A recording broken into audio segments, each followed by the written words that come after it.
வணக்கம் ஃப்ரெண்ட்ஸ், சூரியன் டைம். இப்போ வந்து பார்த்தீங்கன்னா, வீட்டு வசதித்துறைக்கு வந்து 2 கடிதங்கள் எழுதியிருக்கேன். என்னன்னு சொல்லிட்டு பார்த்தீங்கன்னா, ஒண்ணு வந்து ம் அ கருணெடுப்பு பணி வந்து வீட்டு வசதித்துறை வாரியத்தில இருக்கிற வாரிசுகள் யாராவது இருந்தாங்கன்னா, அவங்களுக்கு வந்து கருணெடுப்பு பணி வந்து நிலுவையில் இருந்துச்சுன்னா வந்து, வீட்டு வசதித்துறை மற்றும் அ அ நகர்ப்புறத்துறை சார்புல வந்துட்டு அவங்களுக்கு கருணெடுப்பு பணி வந்து விரைவில் வந்து வழங்குறதுக்கு பெண்டிங்ல இருக்கிறதெல்லாம் குடுக்கணும் அப்படின்னு சொல்லி கோரிக்கை கடிதம் எழுதியிருக்கோம். ஒண்ணு இது கடிதம். 2வது கடிதம் பார்த்தீங்கன்னா, ஸ்லம் போர்டு, ஹவுசிங் போர்டு அதெல்லாம் வந்து பார்த்தீங்கன்னா, தமிழகம் முழுவதும் வந்து அனைத்து மாவட்டங்களிலும் வந்து ஆ ஆ ஆக்கிரமிப்பு இடங்கள்ல அல்லது அரசு புறம்போக்குல இடங்களில் இல்லாம இருக்கா?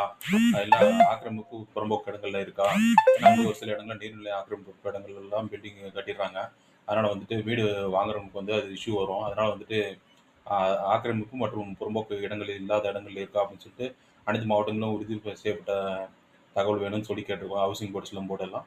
இது போன்ற அப்டேட்டுகளுக்கு தொடர்ந்து சூரியன் டைமை ஃபாலோ பண்ணிட்டே இருங்க. சூரியகுமார், சூரியன் டைம். Thank you.